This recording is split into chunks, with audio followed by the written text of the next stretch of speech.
Hai, salam sejahtera bagi kita semua. Perkenalkan, nama saya Indri Nganyi dari jurusan Sastra Inggris, Fakultas Ilmu Budaya Universitas Samratulangi.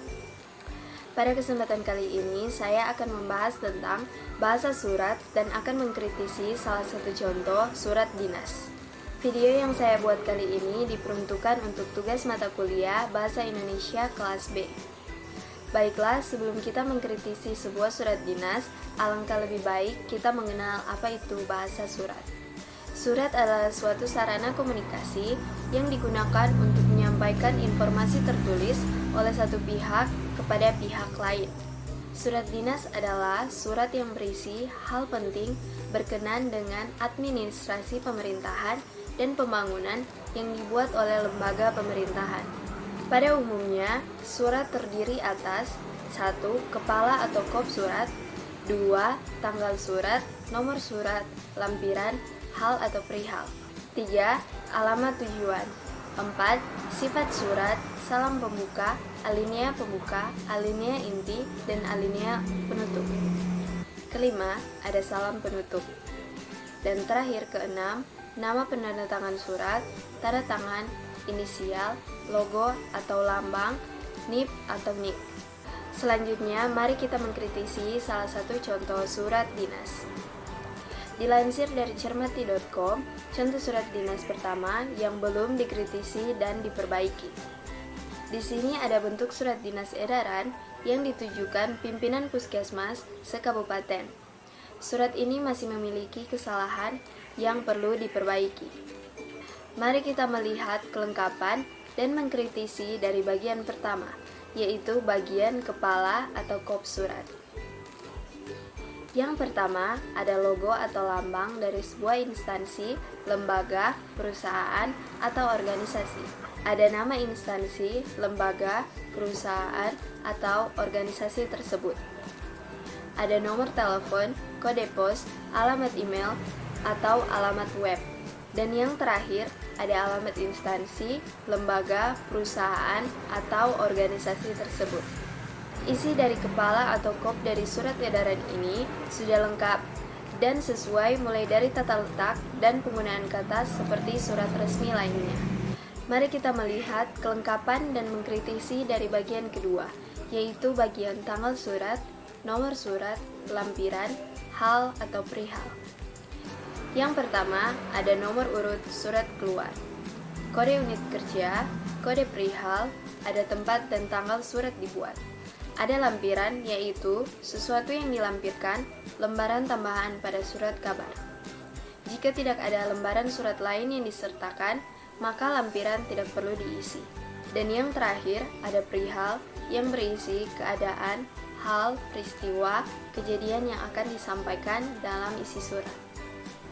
Setelah dikritisi bagian ini, ada satu hal yang mungkin menjadi kesalahan dalam penulisan surat ini, yaitu kelengkapan kode surat dinas. Kode surat dinas biasanya memiliki 4 kode, dan yang terakhir adalah tahun pembuatan surat. Di surat ini, mereka hanya menuliskan 3 kode. Hal ini sebenarnya juga agar lebih mempermudah pencarian surat nantinya. Mari kita melihat kelengkapan dan mengkritisi dari bagian ketiga, yaitu bagian alamat tujuan.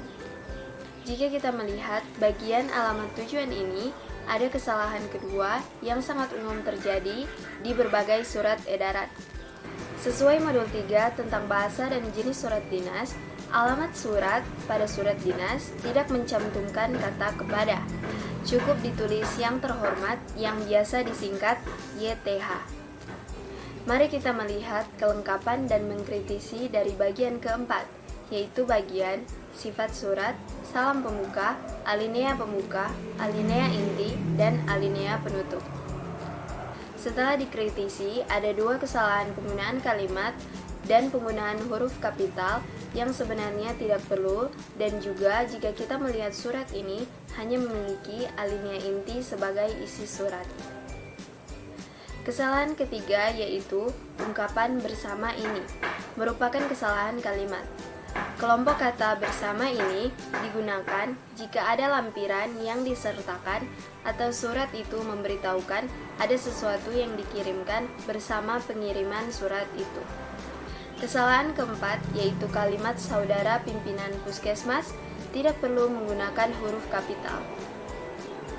Mari kita melihat kelengkapan dan mengkritisi dari bagian kelima, yaitu bagian salam penutup. Meski hanya memiliki satu kalimat, tapi ada banyak kata yang harus diperbaiki seperti kata ganti, imbuhan, bahkan penulisan kata menurut Bu Ebi. Kesalahan yang kelima, penulisan kata kerjasama yang disambung. Jadi, menurut KBBI dan Bu Ebi, seharusnya ditulis terpisah antara kerja dan sama, karena kedua ini tidak mengalami proses pembentukan kata yang melibatkan imbuhan. Kesalahan yang keenam yaitu penggunaan kata gantinya pada kata kerjasamanya. Tidak jelas mengacu kepada siapa. Bentuknya itu lebih tepat diganti dengan kata sapaan untuk orang kedua, seperti saudara, bapak, atau Anda. Karena komunikasi yang terjadi di dalam surat ialah komunikasi antara pihak pertama dan kedua. Dan kesalahan ketujuh yaitu penggunaan imbuhan di pada kata diucapkan. Terasa tidak masuk akal karena secara logika akan timbul pertanyaan, siapakah yang mengucapkan terima kasih itu? Ucapan terima kasih itu disampaikan oleh penulis kepada penerima surat. Oleh karena itu, kalimat penutup surat yang dapat digunakan ialah, atas perhatian saudara, kami sampaikan ucapan terima kasih. Mari kita melihat kelengkapan dan mengkritisi dari bagian keenam, yaitu bagian nama penanda tangan surat, tanda tangan, inisial, logo atau lambang, NIP atau NIK. Kita melihat yang pertama ada tanda tangan, ada inisial, logo atau lambang, ada nama penanda tangan surat, dan yang terakhir ada NIP atau NIK. Pada bagian akhir dari surat ini tidak memiliki kesalahan dalam penulisan maupun penempatan kalimat, dan sesuai dengan ketentuan surat dinas pada umumnya. Baiklah, saya akan menampilkan hasil perbaikan kritisi surat dinas. Berikut adalah contoh surat dinas kedua yang telah saya kritisi dan diperbaiki. Total ada 7 hal yang harus diperbaiki dan sudah disesuaikan dengan nomor hal yang perlu diganti dan diperbaiki sesuai modul 2 dan 3. Jika kita melihat ada kesalahan pertama, yaitu kelengkapan kode surat dinas. Kode surat dinas biasanya memiliki 4 kode dan di sini saya telah menambahkan contoh tahun pembuatan surat. Ada kesalahan kedua, sesuai modul 3 tentang bahasa dan jenis surat dinas, alamat surat pada surat dinas tidak mencantumkan kata kepada, cukup ditulis singkatan dari yang terhormat atau YTH. Selanjutnya, kesalahan ketiga yaitu ungkapan bersama ini merupakan kesalahan kalimat. Saya telah menggantinya dengan kata yang lebih tepat yaitu maka. Selanjutnya ada kesalahan keempat yaitu kalimat saudara pimpinan puskesmas yang tidak perlu menggunakan huruf kapital. Telah saya ubah menjadi huruf kecil. Kesalahan yang kelima adalah penulisan kata kerjasama yang disambung. Saya telah buat terpisah sesuai dengan KBBI dan Bu Ebi. Kesalahan yang keenam yaitu penggunaan kata gantinya pada kerjasamanya yang tidak jelas mengacu kepada siapa, telah saya ganti yang lebih jelas sesuai anjuran modul 3 yaitu saudara. Dan yang terakhir ada kesalahan ketujuh yaitu penggunaan imbuhan di pada kata diucapkan yang terasa tidak masuk akal. Telah saya ubah menjadi kami sampaikan. Baiklah, kita telah berada di akhir video. Saya pikir ini bisa bermanfaat bagi banyak orang yang menonton video ini.